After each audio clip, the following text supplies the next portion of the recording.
Então, Mateus capítulo 5, nós estamos nessa série que tem sido fruto de grande reflexão para o nosso coração. Quero convidar você a ler comigo o versículo 4, que diz assim: Bem-aventurados que choram, porque serão consolados. Mais uma vez, bem-aventurados que choram, porque serão consolados. Que Deus nos abençoe em nome de Jesus. Amém. Amém, irmãos. Nós estamos então nessa série do Sermão do Monte. Quero apenas recapitular rapidamente. Nós percebemos aqui que Jesus, do capítulo 3, no capítulo 4, ele foi batizado, ele passou pela tentação, ele pregou e agora ele sobe para o monte para ensinar os seus discípulos. E a gente tem feito referências ao que Moisés fez no Sinai. Da mesma forma que Moisés recebeu essa palavra de Deus no monte, os mandamentos, Jesus está também no monte, nesse mesmo lugar, não exatamente igual, mas nesse mesmo ambiente, ensinando os seus discípulos acerca também da lei. Qual lei? A mesma lei, que por uma série de fatores religiosos, uma série de fatores pessoais, se tornou uma lei muito pesada. Eu considero que Jesus esteja aqui no Sermão do Monte, a partir do capítulo 5, versículo 1, trazendo de volta o coração da lei, a cerne da lei, aquilo que de fato Deus comunicou a Moisés. Jesus não está trazendo algo novo, como muitas pessoas pensam. Jesus não está consertando o que Moisés fez, não, de forma alguma. Jesus está trazendo de novo o coração daquilo que Moisés tinha repartido. Aqui, tudo bem. E é por isso que Jesus vai chamar com grande semelhança, antes Moisés tendo chamado o povo e separado as 12 tribos, agora Jesus, separando da multidão 70 discípulos, ele escolhe 12 discípulos. É como se Jesus estivesse novamente mostrando para o povo, para o seu povo, o que pode acontecer a partir de 12 pessoas ou de 12 comunidades que realmente entendem a palavra. Então não foi por acaso. Não foi por acaso. A gente percebeu que Jesus chamou esses 12 homens, no caso aqui eram homens, a viver de uma nova forma, a ser um novo tipo de gente, que nós chamamos, até por referência a um homem chamado Carlinhos Queiroz, que escreve sobre isso, nós chamamos essas pessoas de macarianos. Parece muito que Jesus está formando um novo povo. Por que os macarianos? Negócio meio ET, né? Não, os macarianos seria então porque a palavra aqui grega para bem-aventurados é macários.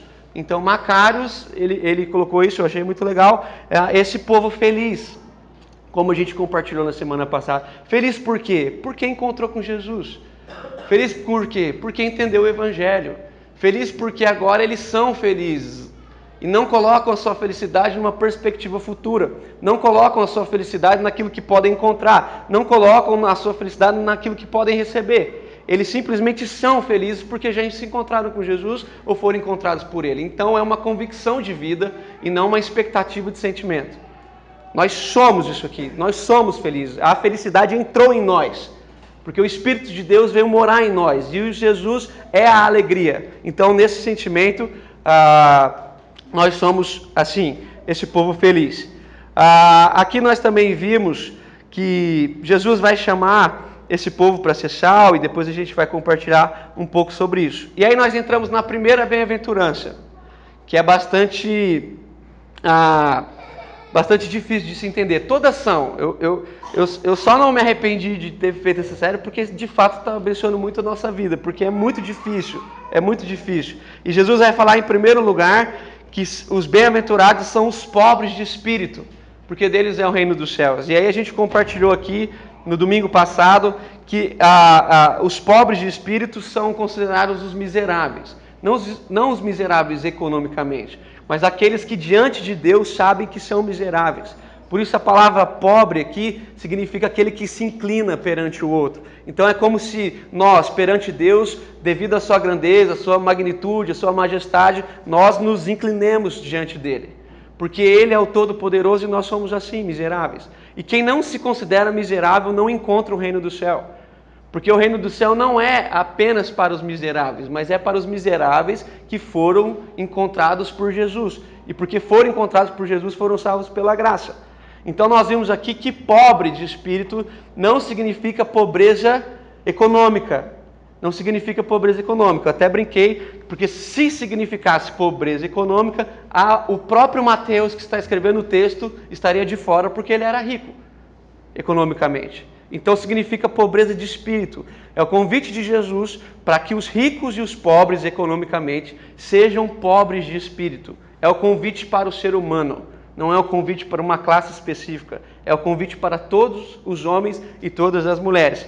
Tudo bem. E aqui nós chegamos nesse texto que é o bem-aventurados os que choram porque serão consolados. Talvez o maior paradoxo que a gente encontre aqui nas bem-aventuranças é esse. Nós poderíamos traduzir, como John Stott ele nos ajuda nisso, como se Jesus estivesse falando assim: felizes são os infelizes. Felizes os que choram. Que grande paradoxo e que dor de cabeça que me deu isso aqui, porque na nossa cabeça limitada, a maioria das vezes que a gente encontra com alguém chorando, a primeira coisa que nós entendemos é que essa pessoa está triste e não feliz. É por isso que aqui, eu confesso para vocês, geralmente eu não faço isso, mas eu confesso que eu vivi uma grande luta aqui com esse texto. Muita dificuldade. Eu acho que eu gastei metade dos meus neurônios e as outras metades já tinham fugido de mim. E eu tive muita dificuldade, mas para mim fez muito sentido o que Deus ministrou aqui. Por que eu estou te falando isso agora? Porque se para mim que estava fazendo isso aqui, me debruçando todos os dias nesse texto por algumas horas, foi difícil, talvez para você que vai ouvir o que já foi difícil para quem está falando, seja mais difícil. Então eu te convido a prestar bastante atenção, para que você não corra o risco de entender o que nós não falamos. Para que você entenda mesmo o que nós estamos aqui nos esforçando por fazer. Então, para você entender esse grande paradoxo, eu te convido a entrar na cena. Eu sei que nem todo mundo tem uma mente lúdica. Isso é normal. Aliás, são poucos os que têm uma mente lúdica. Mas para entrar nesse texto, para entender isso aqui, esse grande paradoxo, eu te convido a entrar na cena. Eu te convido a escolher um dos discípulos. Quem você quer ser? Na maioria das vezes você fala Pedro, né? João, tá? Eu lembro do seminário, já contei essa história, foi muito engraçada. Primeiro dia de aula, o professor falou assim: fala um personagem bíblico que você se parece. Aí todo mundo, Pedro. Chegou num cara mais velho, ele falou assim: da Bíblia? O professor falou: da Bíblia. Ele parou assim e falou assim: da Bíblia? Falou, Jesus. Eu falei assim: nossa, é um homem muito humilde. E você imagina o apelido dele, né? O apelido dele era o Senhor Jesus, né? Então, mas a maioria das pessoas se identificam com Pedro, né? Eu me identifico com Pedro. Então entre nessa cena. Jesus está andando pela Galileia. Há uma multidão de pessoas vindo ter com ele. E essa multidão é descrita na Bíblia pelos miseráveis, os lunáticos, os loucos, os paralíticos e outros. Por isso é que Jesus sai pelas avenidas, pelas ruas e pelos becos, cuidando desse tipo de gente, amparando essas pessoas e trazendo de volta uma dignidade mínima do ser humano, trazendo de volta a dignidade mínima para aqueles que naquele momento ainda eram considerados como a escória da sociedade, aqueles marginalizados. Então, o momento político que Jesus se encontra aqui, e nós estamos entrando nesse ambiente, é muito complexo. Por quê? Porque Roma tinha dominado toda a Palestina. O Império Romano invadiu toda a Palestina. E esse império tinha um espírito de governo muito cruel. Você vai perceber que quando o exército romano chegava numa nova cidade, eles chegavam queimando tudo. Eles chegavam batendo em todo mundo. Eles chegavam oprimindo todo mundo. E o pior, aqueles que eram mais pobres da cidade, os mais pobres da cidade, eram que levavam o pior ônus desse governo cruel. Porque eles não tinham mais o que fazer e eles iam então para o deserto. Eles viravam o que nós vamos chamar de peregrinos. Como o governo romano agia? Antes do exército chegar, entrava na cidade o que nós chamamos de arauto. O que é o arauto? O arauto não é só coisa boa, arauto do reino. O arauto é um mensageiro. E o que esse mensageiro falava? Roma está chegando. Essa cidade é nossa. E ele colocava no lugar principal da cidade um cartaz, vamos falar assim, com todos os dizeres do império e todos os afazeres, todos os impostos. E quem não concordasse com aquilo, tinham que sair imediatamente para o deserto. Então esse é o ambiente, esse é o lugar. é o lugar de pessoas que estão sendo duramente perseguidas. Aqueles que se sujeitassem a Roma podiam continuar, mas a maioria não tinha condição de se sujeitar. Por quê? Porque o imposto era muito alto.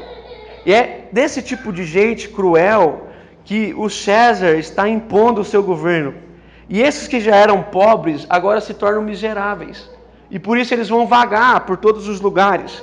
E quando eles estão vagando por todos os lugares, eles se encontram com um homem chamado Jesus de Nazaré. Jesus de Nazaré, que ao contrário do imperador, valoriza essas pessoas, conversa com elas, cura essas pessoas. Então o grande público de Jesus não era o público da religião. O grande público de Jesus eram os miseráveis sofredores do Império Romano. Eram aqueles que foram oprimidos pelo Império Romano. Então há um grande encontro desses irmãos quando vem Jesus. Quando se deparam com Jesus e reparam que Jesus curava essas pessoas, valorizava essas pessoas, e por causa disso, esses irmãos que nós temos na Bíblia como miseráveis, eles começam a achar que Jesus de Nazaré seria um novo rei, um novo imperador. E por várias vezes você vai encontrar na Bíblia que eles tentam pegar Jesus para fazer dele o rei, mas a conversa de Jesus não é política. É muito difícil da gente entender. A conversa de Jesus não é política. Porque se fosse política, Jesus tinha aceito o desafio e se tornado o melhor rei que Jerusalém e que Roma poderia ter. A conversa de Jesus é do Espírito. E através do Espírito você pode ser um ser político. Mas Jesus não tinha em sua mente dominar as nações através da política. Porque se Jesus quisesse fazer isso, ele tinha virado o governo de Roma. A massa estava do seu lado. Ele poderia fazer uma grande rebelião, mas todas as vezes que as pessoas vinham até Jesus para tê-lo como rei, Jesus simplesmente sumia do meio deles.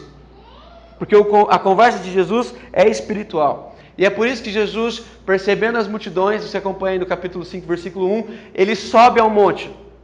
Ele sobe ao monte por quê? Porque embaixo havia uma grande multidão, não teria como ele comunicar o que ele quer comunicar, e porque também tem semelhança com o que nós vimos em Moisés. E quando ele sobe ao monte, olha o que ele fala. Ele diz assim, vendo Jesus, as multidões, versículo 1, ele subiu ao monte, e os seus discípulos o acompanharam. E ele, Jesus, passou a ensiná-los, dizendo, e aí nós vemos as bem-aventuranças. Então olha para cá, nós tomamos uma decisão. Qual decisão? A decisão de crer que o Sermão do Monte todo foi falado aos discípulos. Foi falado aos discípulos. Muitos irmãos não concordam com isso, tudo bem. Cada um vai ter que escolher o seu caminho de interpretação. O caminho que nós escolhemos é que o Sermão do Monte são palavras faladas diretamente aos discípulos e não à multidão. A multidão poderia até ter ouvido alguma coisa, mas para quem Jesus está falando, são os discípulos. Por que eu estou falando isso para vocês? Porque pensando assim, nós vamos ter que entrar aqui em uma coisa bem delicada, mas que precisa ser destacada. Preste atenção. Os discípulos não faziam parte da multidão. Os discípulos não faziam parte dos miseráveis. Os discípulos que nós vemos na Bíblia, aqueles que nós sabemos a profissão, porque mais da metade nós nem sabemos, mas os que nós sabemos eram pescadores, ensinavam pescando, para consertar, eles eram pescadores, talvez pequenos empresários, e um deles, que é o Mateus que está escrevendo, era o quê? Um coletor de imposto. Presta atenção no que eu vou te falar. Se nós viermos para a Bíblia com os nossos óculos sociais, partidários e políticos, nós vamos ter que crer que esses irmãos fazem parte da elite opressora. Eles não são o povo, eles são opressores, porque eles são empresários. Preste atenção, quando Jesus vem com a multidão, Jesus ele está encurralado nesse pequeno mar, e Jesus vai conversar com Pedro, porque estava lá lavando as redes. E Jesus sobe no barco de Pedro, o empresário, para falar com a multidão. Então, se a gente for entrar na neura social, partidária política, nós vamos ter que crer que Pedro era um opressor. que Tiago, e que João, e que o Mateus eram opressores, elites opressoras. Por quê? Porque os discípulos não faziam parte dos cegos, dos coxos, dos mudos, dos paralíticos, dos lunáticos, dos leprosos. Os discípulos não se classificavam com o que nós chamamos de multidão. Não se classificavam. Eles eram pessoas que tinham seu trabalho, que foram convidados por Jesus enquanto estavam trabalhando. Jesus está passando com a multidão, ele vê Mateus na frente do seu empreendimento, na frente da sua coletoria, e ele chama Mateus enquanto ele trabalhava cobrando impostos. Se nós formos para esse texto com as lentes de qualquer tipo de visão política, nós vamos ter que crer que Mateus é um opressor. E que Jesus, então, é um opressor porque chama opressores. É por isso que aqui nós temos que focar numa grande verdade bíblica, que quando nós vamos carregados com esse tipo de visão que cada vez mais atinge a juventude brasileira, os jovens cristãos perderam o DNA, na sua grande maioria, perderam o DNA do Evangelho, e fazem com que o Evangelho tentem se encaixar no seu partidarismo. Não é o Evangelho que dita as coisas, é o partidarismo que tenta caminhar com o Evangelho. Não. Nós vamos perceber aqui que quando Jesus vai dizer a primeira bem-aventurança, ele diz: bem-aventurados são os pobres de espírito. E esses irmãos que preferem essa visão social, político, partidária, eles vão ler apenas: bem-aventurados são os pobres. E vão achar que porque uma pessoa é pobre, só pelo fato social, econômico, ela já está no reino. Mas eles não conseguem ler que Jesus está dizendo pobreza de espírito, e que a conversa de Jesus é um convite ao ser humano. Porque se fosse só para o pobre, o que seríamos de nós que somos ricos? Ou você acha que tem alguém pobre aqui dentro? O que seríamos de nós? Estaríamos condenados ao inferno só porque Deus nos deu uma condição melhor do que a grande maioria do nosso país? Não faz sentido.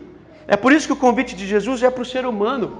É para o ser humano. Então aqui, entenda o grande desafio que nós estamos lidando. Aqui, ao mesmo tempo que nós não podemos perder, não podemos ficar perdidos numa leitura social, nós também não podemos olhar para as bem-aventuranças sem uma leitura social.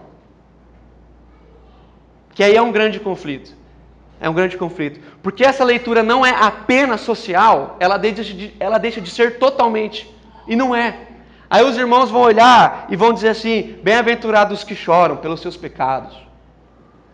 Aí começa também a trazer espiritualidade, num sentido negativo, para todas as coisas. Então qual que é o nosso desafio aqui perante esse texto? O nosso grande desafio é encontrar uma maneira equilibrada de lidar com as palavras de Jesus. Porque embora não fosse apenas um discurso social, na frente dele há uma multidão de miseráveis. E o que ele está falando tem tudo a ver com o lugar que ele está. O que ele está falando tem tudo a ver com o ambiente que ele está inserido. Então vamos lá. Nós não podemos nos perder no sentido de que há sim uma grande opressão romana. Mas nós não podemos nos perder no sentido espiritual demais de todas essas coisas. Então, para mim, o grande desafio desse texto se resume no equilíbrio. Vai falar assim: Daniel, por quê? Vou falar uma coisa séria.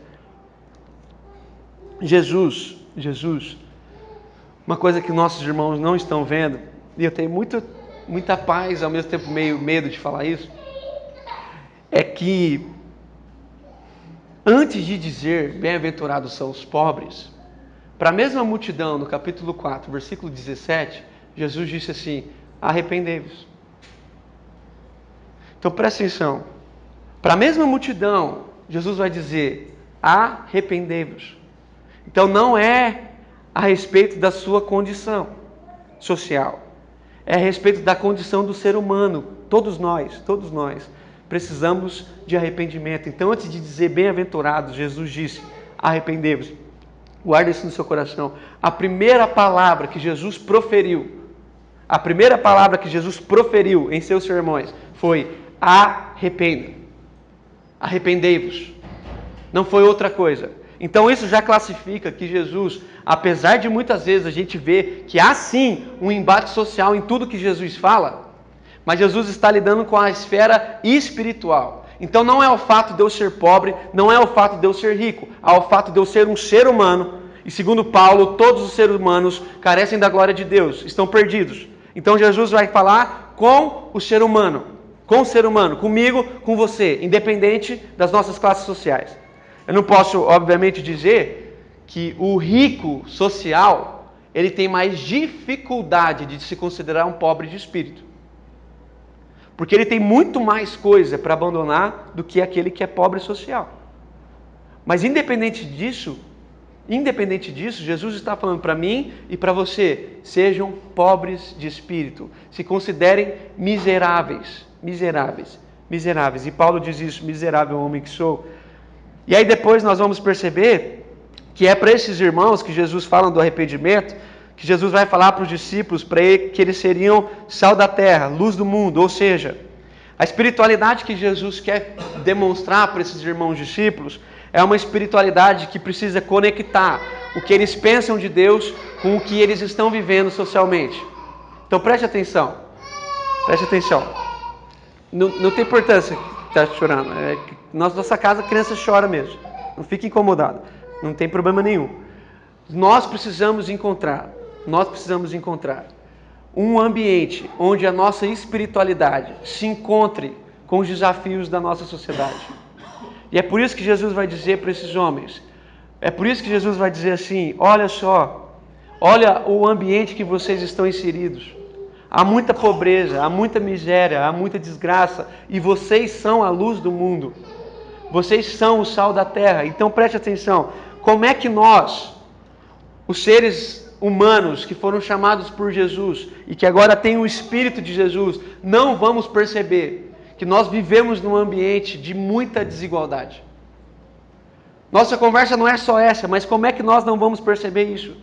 Como é que nós vamos ficar alienados numa espiritualidade que não se conecta com a aflição do povo?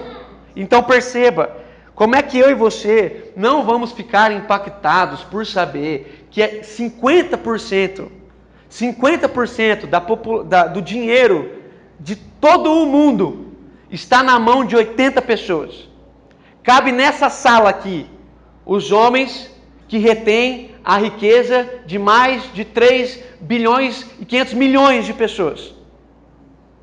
Como é que isso não fala alguma coisa com a gente? Como é que você vai lá no site da ONU e entra lá, ONU News, as novas notícias da ONU, você vai perceber que todos os dias, 15 mil crianças morrem antes de chegarem nos 5 anos, por causa de fome, saneamento básico, e as vacinas mais básicas eles não têm. E que 50% desses 15 mil, ou seja, mais ou menos de 7 a 8 mil crianças, morrem todos os dias antes de completar 28 dias.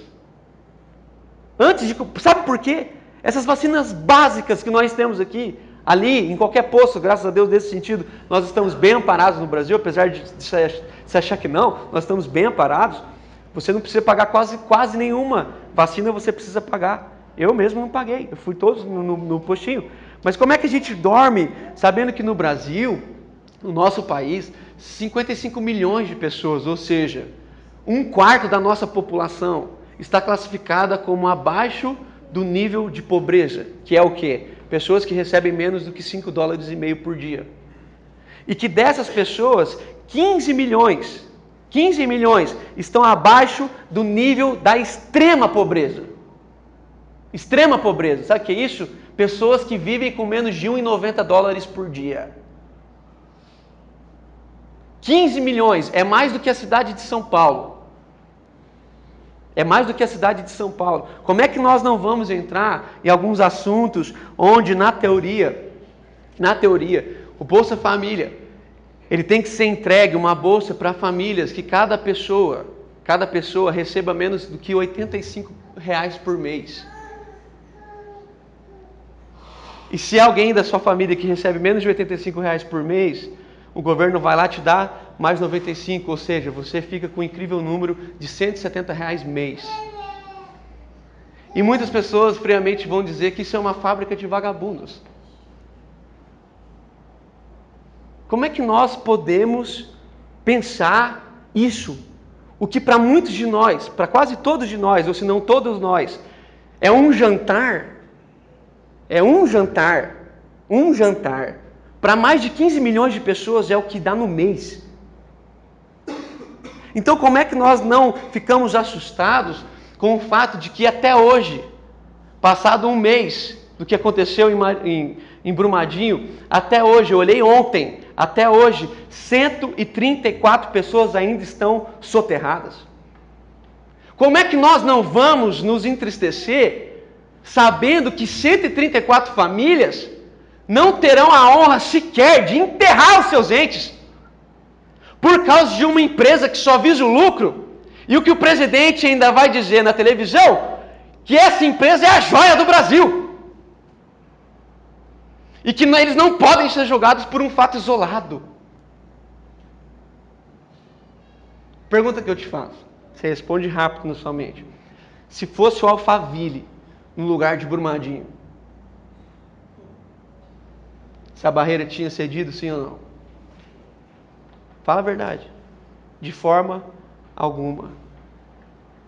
Então, se a gente não crê que há uma grande injustiça, e que talvez o cálculo desses homens seja sério, que matar 300 pessoas é mais barato de cuidar de uma grande barreira, nós vamos ficar alienados na nossa espiritualidade. Mas também, se a gente achar que tudo isso, que a igreja só serve para falar isso, nós não conseguimos atingir o coração do ser humano, que é mais importante do que a sua situação financeira, econômica. Então, meus irmãos, preste atenção. Me parece que Jesus está propondo um encontro entre o coração dos discípulos e a sensibilidade que lhes falta. Um encontro entre a sensibilidade e o coração dos discípulos em relação à religião. E um encontro entre a sensibilidade e o coração dos discípulos em relação ao governo e ao Império Romano. Preste atenção no que eu estou te dizendo. Há uma insensibilidade na religião. Eu já falei aqui várias vezes, você precisa entender isso, em nome de Jesus. Há uma grande insensibilidade. Quando nós vamos ler os evangelhos, você e eu vamos perceber que um conjunto de regras me parece ter tomado até o lugar do próprio Deus. Eu não consigo ver que esses homens intérpretes da lei, esses fariseus, esses religiosos tratados com Jesus, eu não consigo imaginar que esses homens tinham um ambiente saudável de relacionamento com Deus. E essa insensibilidade aqui, ela foi traduzida num rito sem a relação. O que eu estou querendo dizer? Preste atenção. Esses homens aqui da religião, eles não pararam de fazer o que sempre fizeram como um rito. Então, todas as vezes, eles iam até o templo sacrificar um cordeiro, um carneiro, como expiação do seu pecado. Mas eles não iam mais como quem sofre o pecado. Então, eles mantiveram o rito e retiraram o coração. Eles pagam o carneiro, mas não afeta mais a vida deles. Nós não encontramos no Novo Testamento relatos desses homens sendo como Esdras, que quando fica sabendo do pecado do povo, lá em Esdras capítulo 9, capítulo 10, quando fica sabendo do pecado do povo, rasga suas vestes, cai no chão e chora amargamente a dor do pecado. E as pessoas ficam tão impactadas com Esdras, que eles vão lá conversar com Esdras, agora no capítulo 10, e eles falam com Esdras, Esdras, levanta. E quando Esdras levanta, ele está se referindo ao pecado do exílio, que na maior parte foi considerado o fato de que os judeus, quando foram exilados na Babilônia, eles trouxeram mulheres com eles, e mulheres estrangeiras, e Deus tinha falado para isso não acontecer. E desse nascimento, possivelmente, nasceu o que nós chamamos de samaritanos. Então, olha o tamanho da confusão. E esse pecado, presta atenção, esse pecado foi então o que fez com que esse Esdras, naquele período, Esdras, Neemias, com a reconstrução do templo, reconstrução dos preceitos de Deus, ele chorasse amargamente. E quando ele se levanta, a primeira coisa que ele faz é retirar o pecado do meio do povo. Me parece muito bem que a religião colocou no nosso coração, tirou toda a sensibilidade e preencheu o nosso coração de frieza. Que tipo de frieza? Presta atenção. A frieza da espiritualidade. Todos nós sabemos que frequentamos igreja, escola dominical, qualquer coisa assim. Sabemos que o pecado é uma afronta perante a santidade de Deus. Mas quando nós pecamos, que constrangimento há no nosso coração? Antigamente, nas liturgias antigas, a primeira coisa que acontecia no culto era a confissão de pecados. Porque se entendia que não era possível caminhar e prestar um culto a Deus se você estivesse em pecado. Mas isso foi se tornando um negócio automático, né? Um homem que eu gosto muito foi até Dublin. E na Catedral de Dublin tem uma cadeira na frente do púlpito. E essa cadeira era reservada para confissão de pecados. E quando eles fizeram essa excursão lá em Dublin, na catedral, esse homem perguntou para o líder da comunidade, daquela igreja: quanto tempo você acha que faz que ninguém senta nessa cadeira para confessar os seus pecados? Ele falou: mais de 100 anos. O que era para nós, o povo de Deus, grande constrangimento, se tornou uma grande frieza. Fala para mim, qual foi a última vez que um pecado seu te constrangeu? Roubou o seu coração, te levou para o pó, te levou para o chão, ou não? Ou não? Quando eu ficava lendo esse texto, a primeira pessoa que eu tentei aplicar essa verdade foi na minha vida. Eu fiquei pensando: meu Deus, qual foi a última vez que um pecado me entristeceu? Aonde está a minha sensibilidade de saber que Deus me ama tanto e se entregou por mim, e o que eu faço por Ele é pecar constantemente e na maioria das vezes com os mesmos pecados? E esse negócio foi criando uma crosta no nosso coração e não há mais, pelo menos na minha vida, um constrangimento, há medo. Medo do quê? Do que pode vir, das consequências. Então nós não nos constrangemos mais pelo fato de pecarmos. Nós ficamos com medo pelo que vai acontecer com a gente. Então qual é o constrangimento que existe? O constrangimento existe quando um casal de namorado tem uma relação sexual, ou quando eles descobrem que estão grávidos? Porque se não descobrir, não há constrangimento. Qual é o constrangimento de um homem, e agora nós vamos viver infelizmente isso agora no carnaval, que bebe a noite inteira e pega o seu carro e vai para uma estrada e dirige? Nenhum. Se ele chegar bem em casa, nenhum. Agora, se ele matar alguém no meio do caminho, você está tentando entender? Qual é o constrangimento que existe de um cara ou uma mulher que está enfiado nos mares da pornografia? Nenhum, até que a mulher dele descubra. Então o que eu estou querendo te dizer, e que eu estou dizendo para mim, é que Deus está chamando os discípulos a uma sensibilidade, de uma espiritualidade saudável, que se constrange, sim, primeiramente com o nosso próprio pecado. Quando eu leio Esdras, quando eu leio Davi, Salmo 32, Davi diz assim: enquanto eu calei os meus pecados, os meus ossos estremeceram dentro de mim. Estremeceram diante de mim.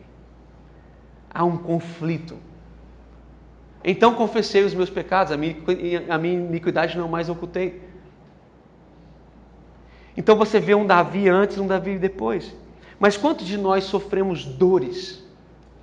A sensação de que os nossos ossos estão tremendo dentro de nós, porque nós pecamos.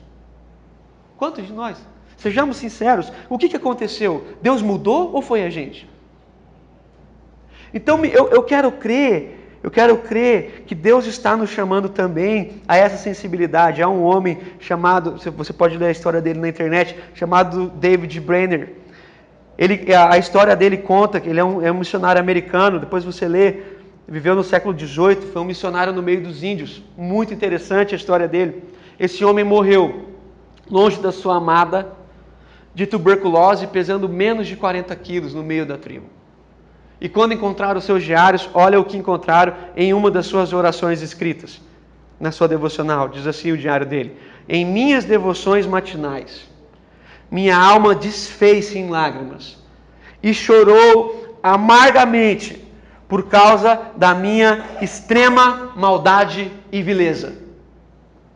Um homem que deixou sua família, não estou nem dizendo que está certo ou errado, mas ele deixou por esse tempo, que foi para o meio dos índios no século XVIII sem nada, com tuberculose. Dizem que ele cuspia muito sangue, mas ele não parava de levantar cedo e orar. Ele vai dizer: nas minhas devoções, a minha alma se desfazia de tristeza e eu chorava amargamente por causa da minha maldade. Se esse homem é mau, o que sobrou para mim?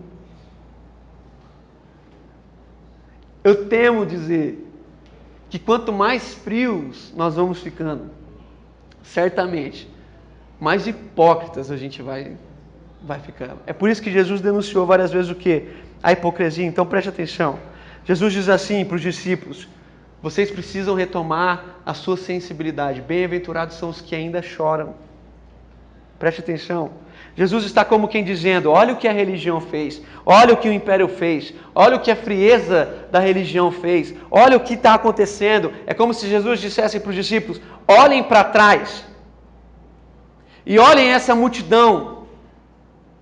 Olhem essa multidão. Por isso eu vos digo: bem-aventurado é os que ainda choram, os que ainda não foram tomados pela frieza, os que ainda não trocaram o seu coração, não tiraram a sensibilidade e colocaram pedra no seu coração. Jesus está dizendo: bem-aventurado os que ainda choram, porque os que ainda choram serão consolados. Serão consolados por quem?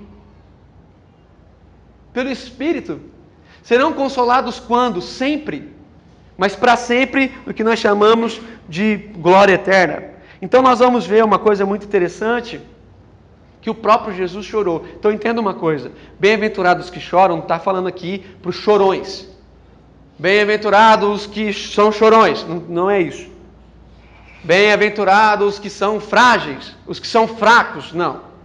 Bem-aventurados que choram, os sensíveis, os que ainda se sensibilizam. Não é bem-aventurados que choram porque são doentes, apesar de que eu creio que Deus também a consola.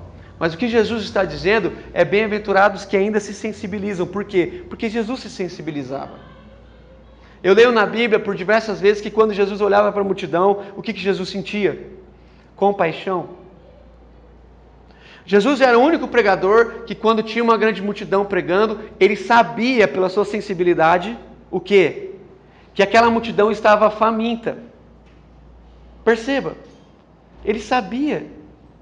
Jesus, ele é um homem que por 2 vezes temos narrado nos evangelhos que ele chorou. Jesus era frágil. Jesus tinha depressão. Mas ele era sensível. Então não significa a nossa fragilidade, embora isso faz parte da vida, e nós somos assim. O que Jesus está convidando a gente é para uma sensibilidade. Jesus, quando sabe que Lázaro morreu, ele chora, apesar de saber que ele já ia ressuscitar Lázaro. Então Jesus desperdiça suas lágrimas? Não. Ele se sensibiliza com as pessoas. Ele chegou no velório 3 dias atrasado. O homem já estava cheirando mal e ele chora. Jesus chora quando ele entra na cidade de Jerusalém, como nós conhecemos como entrada triunfal. E quando ele sobe no morro, ele vê a cidade de Jerusalém e ele chora. Por que Jesus chora quando ele vê Jerusalém? Porque Jerusalém se afastou, nem se afastou, foi para outro lugar, que não tinha nada a ver com Deus. Então Jesus, quando vê isso, as lágrimas escorrem no seu rosto e ele diz assim: ah, Jerusalém, como eu queria ajuntar vocês, como uma galinha junta os pintinhos. Olha que sensibilidade. Traduzindo assim: como eu queria cuidar de vocês, mas olha o que aconteceu com vocês. Então Jesus chora. Então preste atenção. Quero focar nisso aqui e caminhar para o fim. Jesus está nos chamando a uma sensibilidade, tanto para a nossa vida com Deus, como para a nossa vida em relação às coisas sociais. Eu fiquei aqui no Somai da manhã até por volta das 5, 6 horas da tarde, não me lembro. Eu estava aqui no Somai, aqui chama Somai, só para vocês entenderem. Eu estava estudando aqui, estava sozinho, alguém bateu no interfone, porque aqui parece uma casa, né? A pessoa bateu, tocou o interfone, eu desci, era um irmão, o irmão não conhecia. Eu falei para ele: tudo bem, meu irmão? Aí ele falou: não, fiquei até mais tranquilo pela sua vestimenta. Tava de short e chinelo, né? Aí eu falei, tudo bem? Ele falou, tudo bem. Ele falou assim pra mim, eu não quero te pedir dinheiro, só pra você ficar tranquilo. Eu falei, é que você tá chegando, eu não tô tranquilo, mas beleza. Eu falei, o que foi? Ele falou assim, eu só queria comida. Como eu ia ficar aqui na Somai, eu trouxe pão. Mas como era só eu trouxe só pão. Pão com pão, o recheio era o miolo. Então, aí eu esqueci, estava muito corrido, eu vim só com pão. Aí eu fui na cozinha, só tinha as coisas do churrasco, que obviamente estão cru, e o pão. Aí eu voltei lá e falei assim para ele, seguinte, irmão, eu só tenho um pão. Falei para ele, um pão. Ele falou, tá bom. Eu falei, não, mas eu não vou te dar. Sem chance. Aí ele falou assim, por quê? Eu falei, não, porque só tem pão, não tem presunto, não tem queijo, não tem, velho, não tem nada, só tem um pão. Sabe o que ele me falou? Ele falou assim, se você soubesse quantas vezes eu já revirei os lixos para encontrar um pão seco. Aí eu falei, sério? Eu falei, é. Eu falei assim, mas eu não vou te dar um pão. Ele falou assim, por quê? Eu falei assim, porque nem eu vou comer esse pão. Eu vou almoçar. Eu trouxe aqui, mas já me arrependi de não ter trazido as outras coisas. Então não vou te dar esse pão. Ele falou, não, mas eu quero pão. Eu falei, mas eu não vou te dar o pão. Aí ele falou assim, por quê? Eu falei, porque eu não comeria um pão, eu não acho justo que você coma. Ele falou, mas eu não quero dinheiro. Eu falei, mas eu não tenho outra coisa. Eu falei, ou você pega o dinheiro, ou você não leva o pão, velho. Porque o pão eu não te dou. Eu não te dou, não aceito que você coma isso de almoço. Aí eu dei uma oferta para ele lá, que dava para ele comer em algum restaurante, ele falou um pouquinho comigo, e ele se foi. Aí a gente conta essas coisas, alguém, às vezes a gente faz essas coisas, alguém vai dizer assim, ah, mas você deu dinheiro? Eu não dou. Olha, fala isso para qualquer pessoa, mas nunca fala para mim, para a gente não ter problema. Por que você não dá dinheiro? Ah, porque se ele vai comprar pinga, o problema é dele. Ele me falou que quer comer, eu estou acreditando. Se ele mentiu para mim, quem que está errado? Ele. Agora, como é que eu não me sensibilizo com o irmão? Eu não consigo entender. Como é que eu não me sensibilizo? Sabendo que eu voltaria para casa, estaria tudo tranquilo, uma maravilha. E sabe o pior? Esse cara bateu aqui na hora que eu estava escrevendo isso aqui. Sobre a sensibilidade em relação aos outros. E na hora que eu olhei para ele, eu falei, olha a chance que Deus está me dando. Olha a chance que Deus está me dando de poder já logo colocar isso em prática. Isso acontece, irmão. Se você começar a orar, as pessoas vão chegar até você. Então preste atenção. Em nome de Jesus. Em nome de Jesus. Aqui eu e você estamos sendo chamados, convocados a uma sensibilidade. E eu estou tão ruim de sensibilidade que nem tentando eu consegui. Eu fiquei lá orando, botei uma música. Eu tenho essas coisas, eu boto lá, calmaria, chama calmaria, eu boto lá, fica barulhinho de água, os trem assim, e eu fico lá, Aí eu comecei a pensar, Deus, tal, bibibi, aí eu fui vasculhando meu coração, e a pergunta que eu fazia para Deus era assim, quanto tempo faz que eu não me arrependo? Sabe o que Deus trouxe à minha memória? Há uns 15 anos atrás, não, 15 não, há uns 12 anos atrás, quando eu ainda morava em São José do Rio Preto, quando pelas manhãs eu acordava para meditar. E eu orava de joelhos, dentro do banheiro escondido, porque eu tinha vergonha de orar de joelhos, apesar de ter uma família crente, que coisa mais sem sentido. Eu orava de joelhos e ali eu me lembro de desferir lágrimas de arrependimento. Mas faz mais de 12 anos que eu não derramo uma lágrima de arrependimento. Já derramei de remorso. Eu choro vendo filme. E sabe qual que é o filme que mais me pega?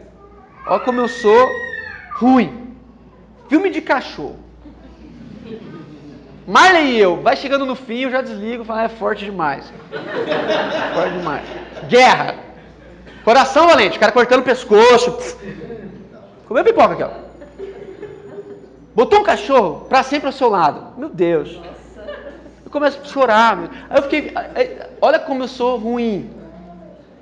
Porque isso não tem nada a ver com o que Jesus está falando. Não significa que eu não possa chorar, me emocionar. Mas a pergunta que eu me fiz é como é que eu me emociono com uma ficção que nem é com gente. Mas quando o assunto é gente, ou é Deus, não cai uma lágrima no meu olho. E olha como eu sou. Eu fiquei lá assim, vou chorar, mano. Eu tenho, não é possível. E eu não consegui. Então eu sou tão insensível que nem me dando ao luxo de gastar um bom tempo essa semana, refletindo, ouvindo mensagens, ficando tempo de solitude, sozinho. Eu vim aqui por causa disso, sozinho, para ver se eu me encontrava com o meu coração. E nem gastando a semana inteira, eu consegui. Então o que sobra para mim? O consolo de Deus. A palavra de Deus me chamando de volta, dizendo assim: olha o que a religião fez com você. Você entrou no caminho da graça para se relacionar comigo, e a última coisa que você faz é se arrepender pelos seus pecados.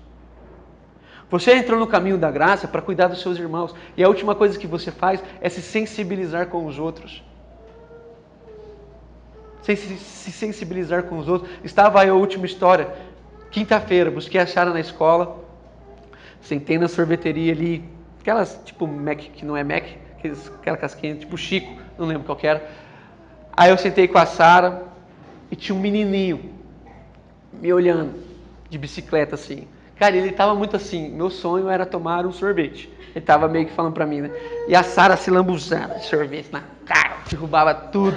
E eu tomando um sorvete e brincando com ela de um, não lembro, um brinquedinho que ela tava na mão. E eu meio que olhava pro menino, mas também nem um tanto. Olha como eu sou ruim, velho. Eu olhava pra ele, mas tipo assim, pra me convencer de que eu estava querendo que ele olhasse pra mim, mas quando eu sabia que ele ia olhar, eu não olhava. Estudando isso aqui. E eu sabia que se ele olhasse para mim e eu estivesse olhando para ele, ele ia falar: eu quero uma casquinha, que devia custar R$2,50. E aí o que aconteceu? Olha como Deus, eu estou confessando um pecado aqui. Olha o que Deus fez comigo. Para uma mulher com uma criança, vai lá conversar com o moleque. Ela nem tinha entrado no coisa ainda, que era o mercado. Ela vai lá e fala assim para o menino: você quer um sorvete? Eu falei: como ela sabe? Que parecia que ela estava falando assim para mim: você não está dando sorvete?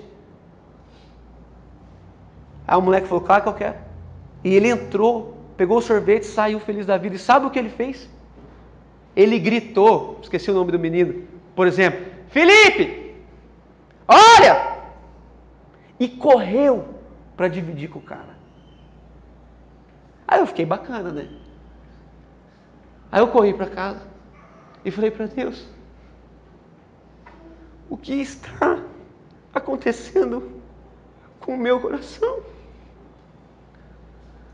Eu luto por isso. Eu me dedico integralmente para entender esse negócio aqui. Integralmente. Mas parece que meu coração não mais penetra nada. E eu orei a Deus, falei assim: Deus, por favor,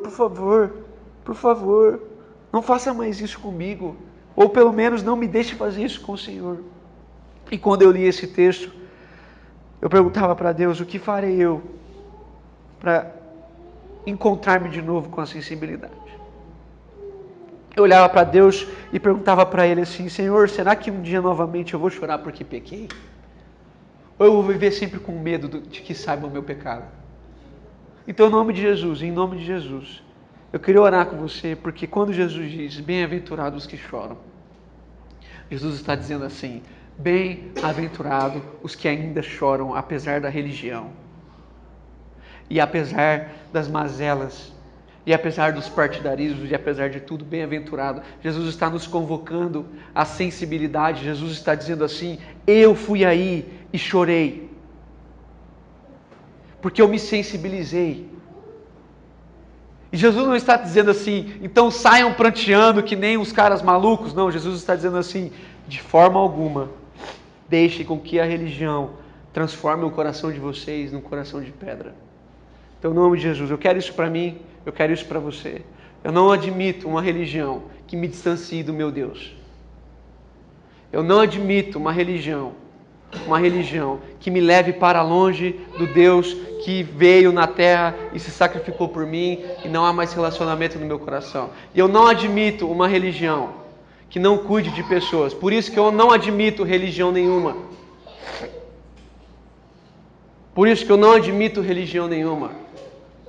Eu só aceito aquilo que é o Evangelho.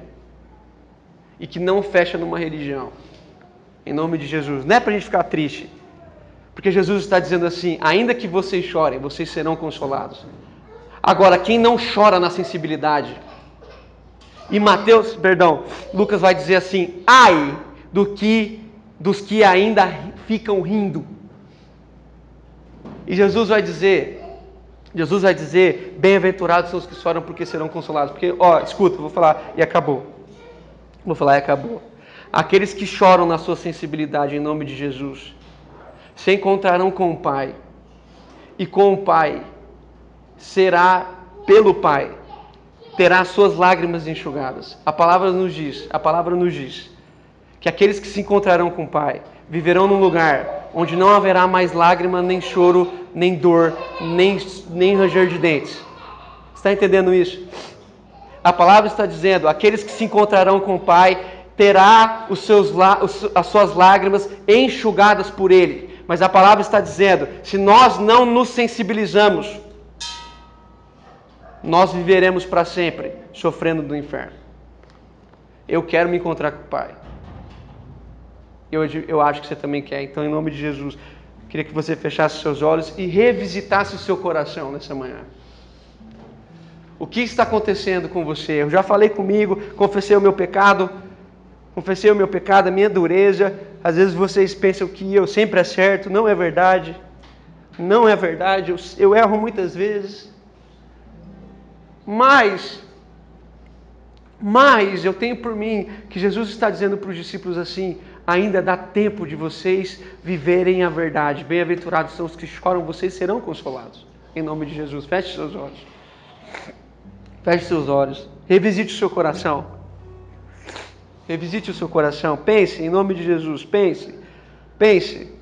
Como é que está seu relacionamento com Deus? Como é que você lida com a santidade? Como é que você lida com a sua oração? Como é que você lida com a sua leitura? Como é que você lida com o culto? E principalmente, como é que você lida com o pecado? Mas pense também, como é que você lida com o ser humano? Todos eles, como é que você lida comigo? Como eu lido com você? E como nós lidamos com qualquer pessoa em qualquer tipo de situação? Em nome de Jesus, Pai, nessa manhã, nós estamos aqui celebrando a vida que temos em Ti. Nós queremos crer que nós já somos felizes, porque nós, na felicidade que o Senhor depositou no nosso coração, recebemos do Senhor toda a sensibilidade. E nós temos condições de derramar lágrimas agora pela nossa condição com o Senhor. Nós temos condições de voltar e de perceber que o Senhor tanto nos amou. O que essa palavra deveria causar no nosso coração? Deus amou ao mundo. E muitas vezes não causa nada, porque nós nos acostumamos com isso. E tivemos nosso coração friamente endurecido. Então, em nome de Jesus, promove um encontro entre o nosso coração e a sensibilidade, para que nós venhamos a viver na alegria depositada em nós, com toda a sensibilidade do Senhor em nós, olhando para as pessoas e percebendo que de trás de qualquer pessoa, esteja ela num grande carro, numa bicicleta ou a pé na rua, há um ser humano. E todos precisam ser vistos como seres humanos. Em nome de Jesus, coloca no nosso coração esses olhos do Senhor, de poder encontrar com as pessoas das mais diversas classes sociais e tratarmos todos iguais, porque todos são seres humanos. Longe de nós preferirmos algum tipo de gente e despreferirmos outros. Não foi para isso que o Senhor nos chamou. Então nós queremos que nós somos bem-aventurados, porque nós vamos nos reencontrar com essa sensibilidade e com o fato de chorar, não aqui, não na frente dos outros, mas sozinho com o Senhor. Sozinho com o Senhor em nossas orações, pela sua graça, pelo que o Senhor fez por nós. Éramos nós moribundos, mas o Senhor nos encontrou no caminho e nos salvou pela sua graça. Agora somos seus filhos em nome de Jesus. Em nome de Jesus.